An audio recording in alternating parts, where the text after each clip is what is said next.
And we're going to bring to the stage now a gentleman who hasn't been here for a little while. It's good to have him back. Will you please welcome Mr. Paul Candace.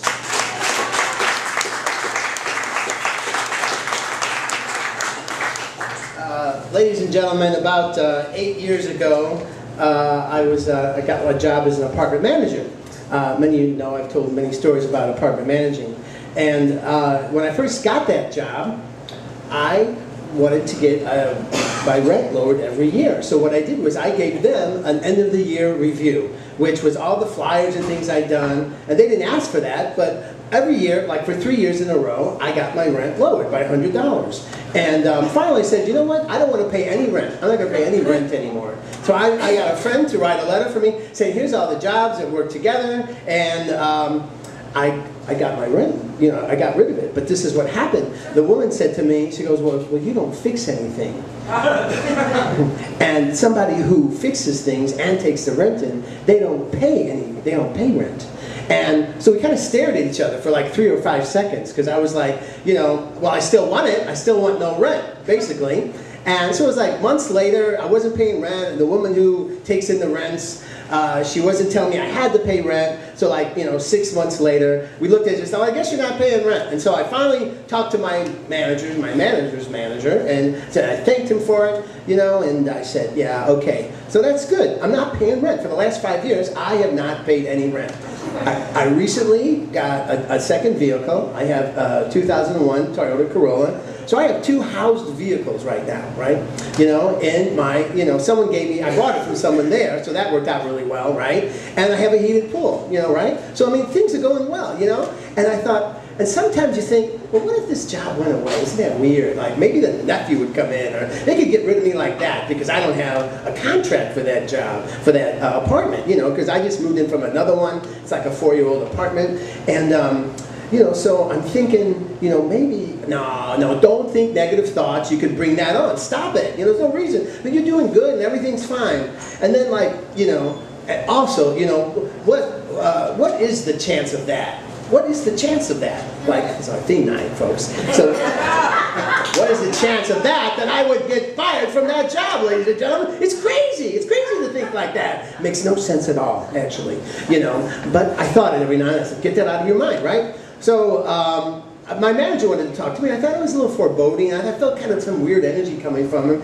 And so we went for a walk around the apartment. He goes, apartment complex right there. He goes, Paul, you know what, we're going to have to let you go. And I was like, wow, they did it. They really, this is crazy. How can they let me go? I mean, what's the basis? There's all this silly stuff about, well, this woman that we hired puts in drywall and, she's really handy. And I was like, come on, that's not a reason, Anyway, so then stuff like there's been some complaints, so what complaints? Anyway, so I sat there and I took it. I took it like a man. I said, well, what's my rent going to be? He goes, $1,200. So it goes from 0 to $1,200, right?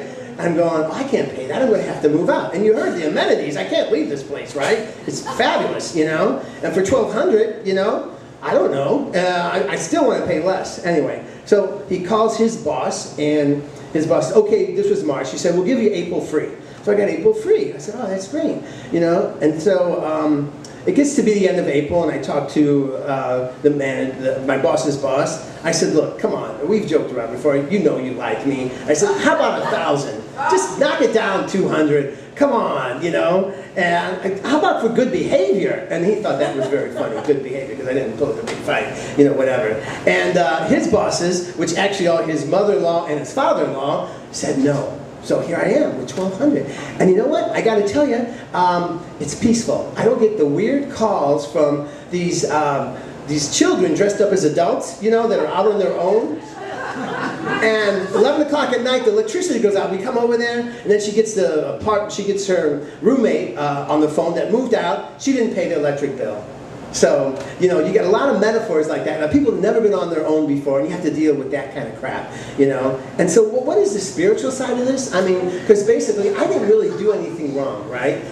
So sometimes when you're in the wrong place, Spirit will hit you over the head and say, get out of there. The universe, God, whatever. Do something else. You got to remember that, I'm just learning this now, that the universe doesn't try to make us fail. This is for my highest good that I get out of that job. There is something better for me out there. That's why when I'm very innocent and it just goes away, of course, what else could it be? My pastor always says, if you attracted it, you're equal to it.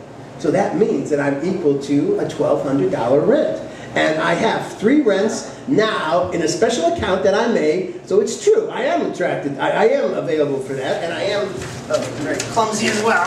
But hello, you know, and also that your day is unfolding perfectly. So if you like, see, that's just part of my perfect day.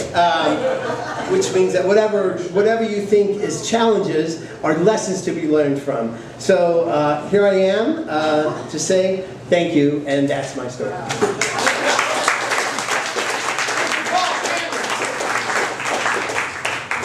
What is dropping the paper at the end of the story? What does the universe say about that, Paul?